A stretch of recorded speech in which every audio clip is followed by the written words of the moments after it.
Thanks, Cam, for that. Really inspiring. And we're going to be looking today at Parashah Toldat. Parashah Toldat is that of generations. I'm going to be looking at Genesis 25, Malachi, and also at Romans in the Beit HaMashiach.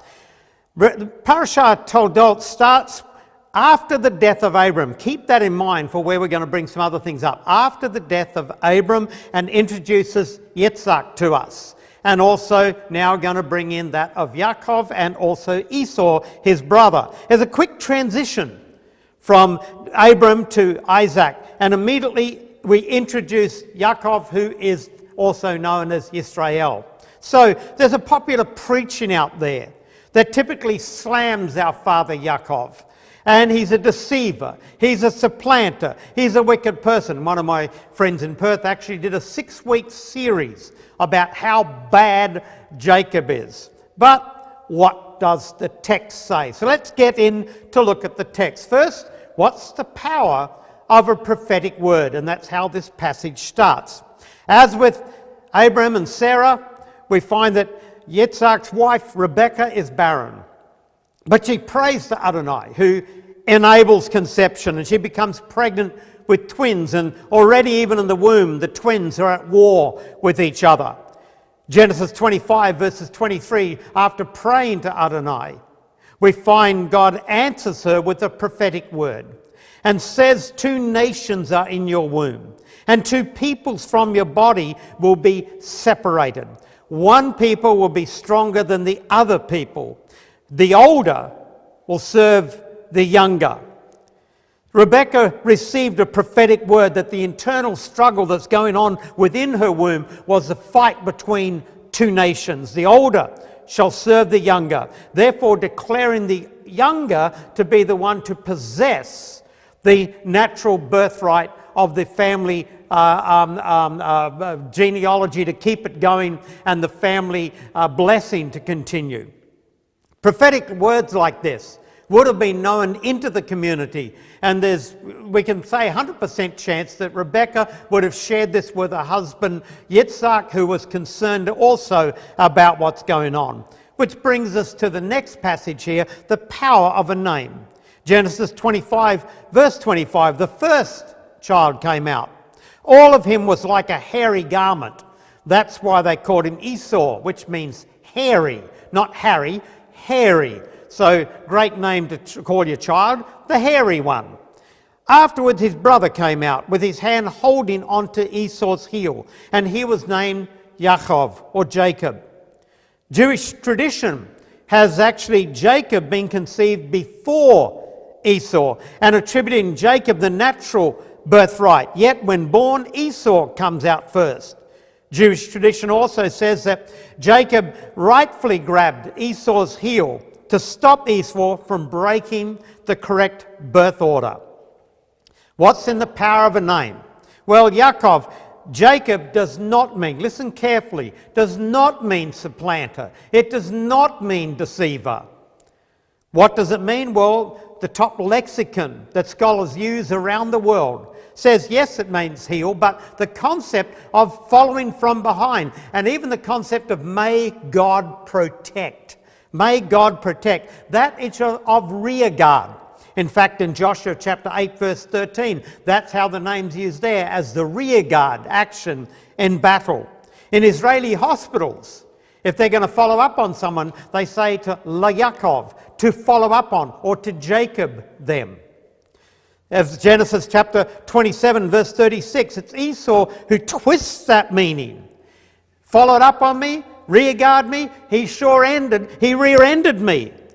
He came after me, he deceived me, he supplanted me. This is Esau's twisting the responsibility for Esau's own selfish and wrong actions onto Jacob, and then twist Jacob's name into being a negative.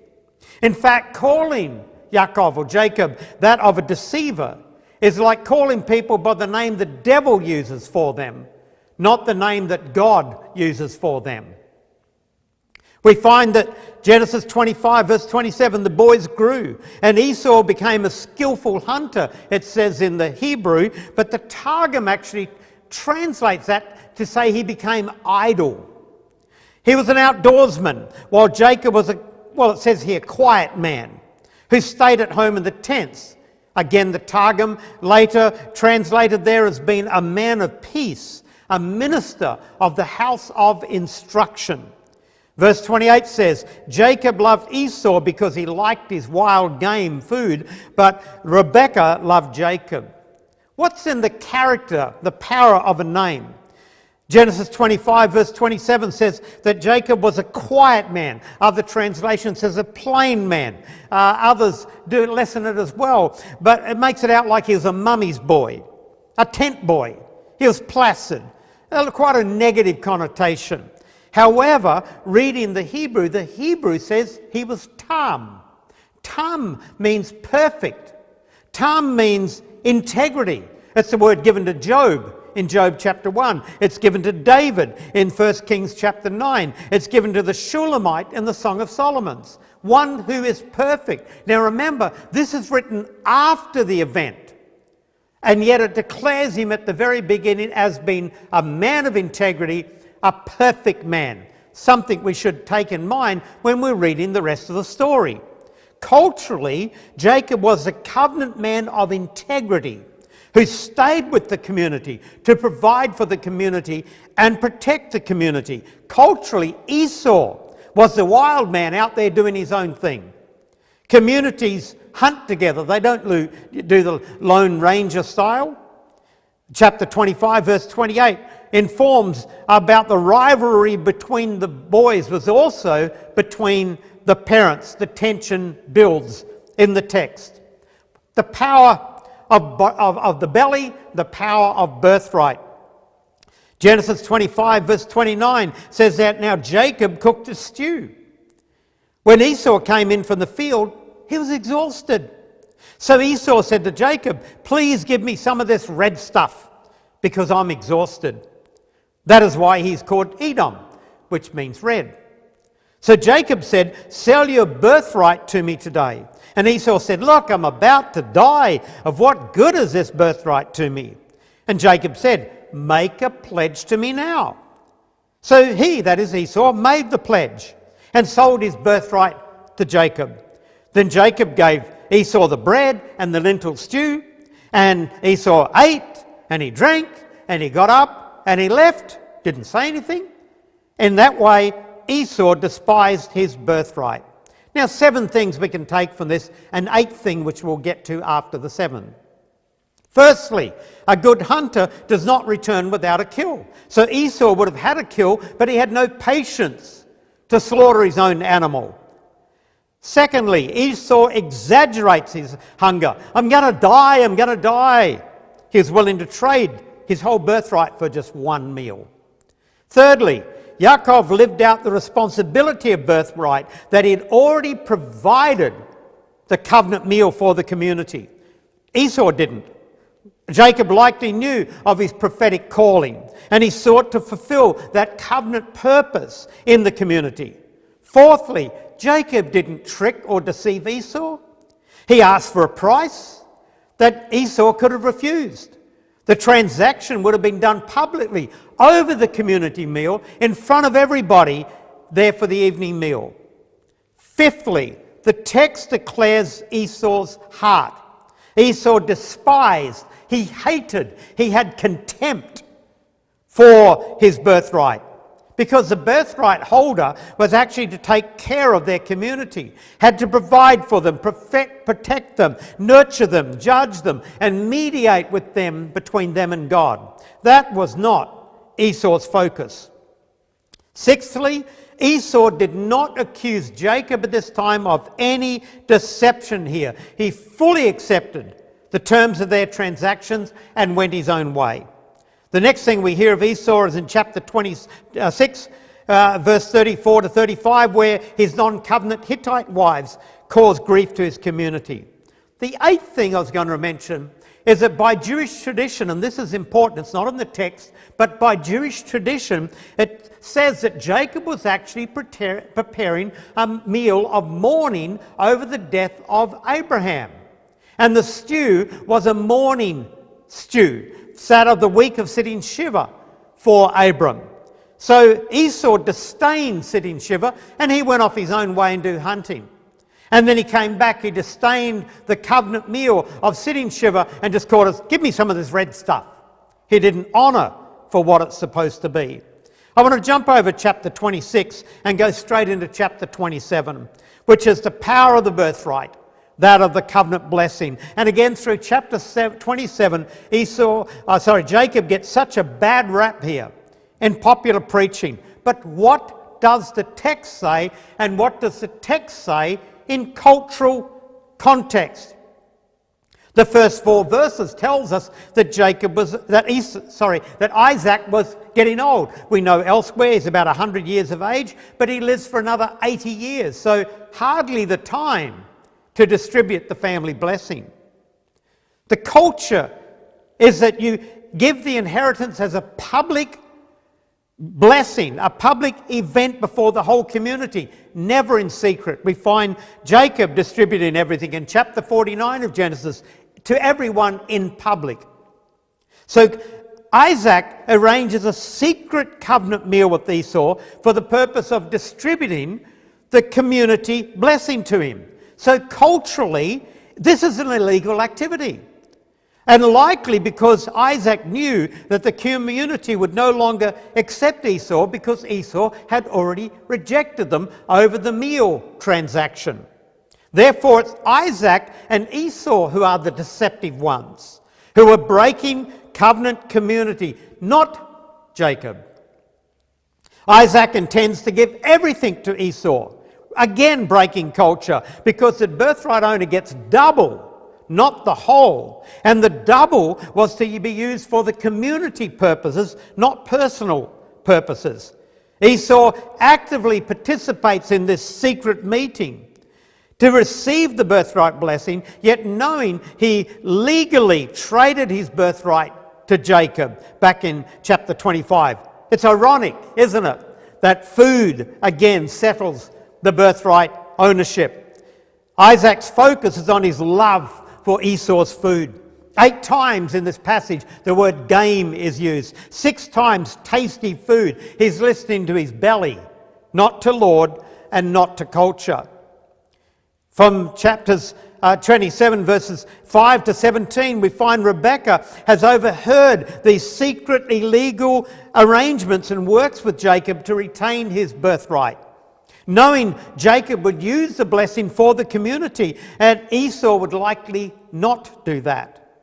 The question is, and there's probably been debated since time it was taken place, was Rebekah being deceitful, or was she just doing a counter strategy to protect Jacob's prophetic birthright promise and the red stew birthright transaction? And ultimately her whole community. Was she saying, husband of mine, 2 can play at this game. I'm fighting fire with fire. You can be deceptive, so can I be. Verse 13, she says to Jacob, let the curse be on me. However, no curse is recorded anywhere in the Bible for their counter actions. Actually in Genesis chapter 8, the beginning of it, Isaac knowingly ratifies the blessing onto Jacob. And then when Jacob meets God later in chapter 28, God never gives a rebuke to Jacob. In fact, again, gives the covenant birthright blessing to Jacob, showing ultimately they approved of Jacob's action. That's some food for thought for you. Chapter 27, verses 18 to 25, Jacob obeys Rebekah and brings the food to Isaac in secret, just as Isaac had ordered Esau to do. Interesting to notice the greeting.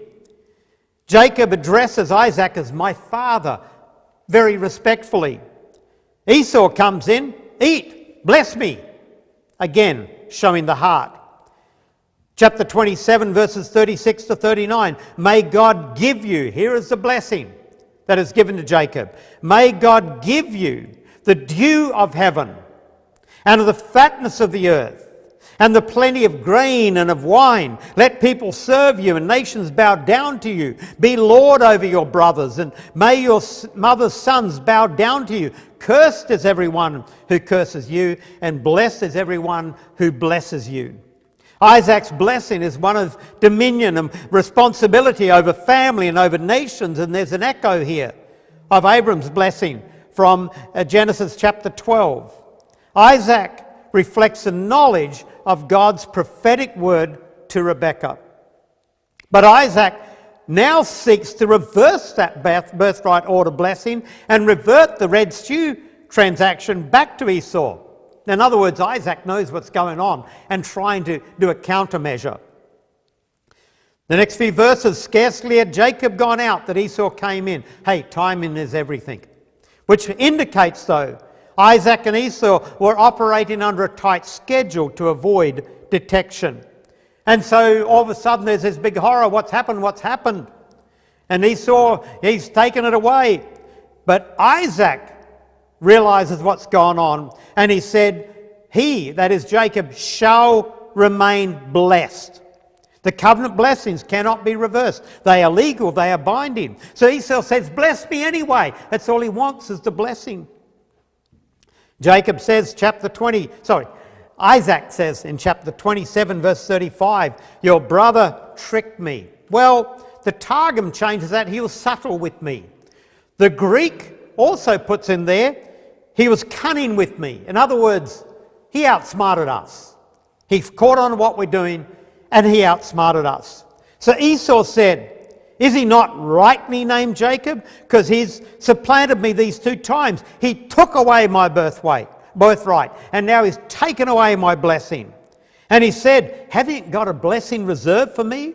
See, Esau twists the transactions of the last 2 events. He gaslights and does not take responsibility for his own actions. And he accuses Jacob of taking the birthright. No, it was a legal transaction. And now taking the covenant blessing. Well, hey, there's something really shady going on here that they got outsmarted on. Gaslighting, where you blame the other, as people still do to this day.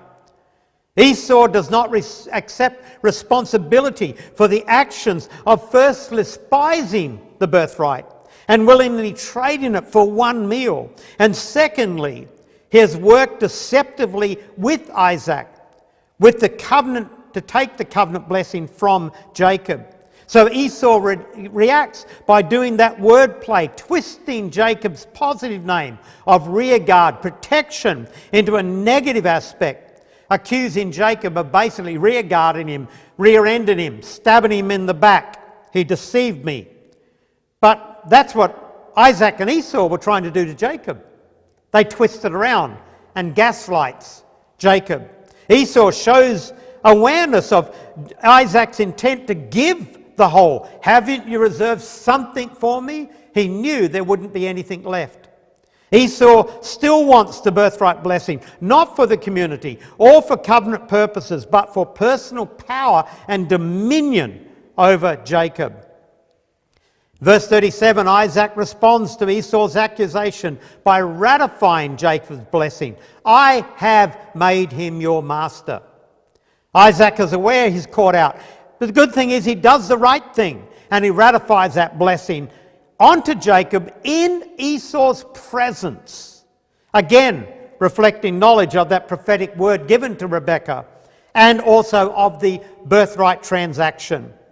The next few verses there, we find the blessing comes to Esau, but it's like an anti-blessing. He will continue to be a man of the field. Hey, that's what you wanted to be. You're living off the fertility of the earth. Hey, that's what you wanted to do. You live by the sword all your life. That's what you wanted to do, but you will be serving your brother. Esau twists the comment of you can break off his yoke to mean that he gave himself permission that now he can go kill Jacob for winning what was Jacob's in the first place. This reveals Esau's character and echoes Cain's response to Abel. The last part of the chapter is Rebekah seeks to protect Jacob from Esau's murderous threat and arranges for Jacob to visit her brother Laban and obtain a covenant wife. We finish that with the power of the ratified blessing. Chapter 28 starts off, Isaac never condemned or judged Jacob, nor did God later. Even with the full knowledge of Jacob's actions, he ratifies the covenant, even an Abrahamic covenant, and said, may God Almighty bless you and make you fruitful and multiply, so you become an assemblies of people. And may he give you the blessing of Abraham to you and your seed, that you may take possession of the land of your sojourn, which God gave to Abram. Wonderful thing. But let's move into that of combining together Haftarah and the new covenant, because both Malachi and Romans has God declaring, Jacob I loved. Why? Because he is a covenant man.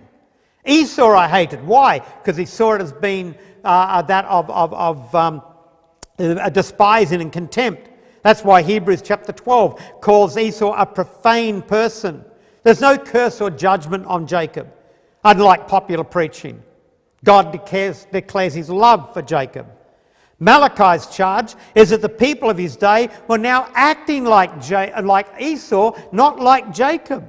And he charged the priests of despising or having contempt, the same word that's said about Esau having, for God's name, for God's table of showbread, for God's covenant food. And that's why he says, now I have made you, the priests, contemptible. Esau's descendants were the Edomites. They always sided with Israel's enemies to destroy Israel. The last famous Edomite we read in the Bible is actually Herod the Great. He always sided with Rome. The Amalekites were also descendants of Esau. They waited for Israel to come up out of the land of Egypt and sought to destroy them. The last we hear of them is all the way there in the book of Esther, where Haman is a descendant of the Amalekites. Folks, in closing here, don't be like Esau, who's willing to trade his birthright for just food, even just for one meal. Be aware of the Esau's in your life who are trying to gaslight you and put everything onto you that they've done and falsely accuse you, as some do these days. Don't despise the ways of God that are so often so different to popular culture. Don't give Jacob a bad rap. It's actually, to me, anti-Semitism that accuses Jacob seeking to discredit the father of the 12 tribes of Israel. Treat Jacob as a covenant man who was tam, who was that of integrity, that of perfection. Again, written after the event, it still says he was a perfect person. Be like Jacob. Fight for your covenant calling and for God's blessing on your life. Lord, we pray, seal these words in our heart that we would act like Yakov and be the one who protects others, be the rear guard for others, and not like Esau who disdains, has contempt for your ways. Lord, help us to walk in your ways and be perfect for you, B'Shem Yeshua. Amen.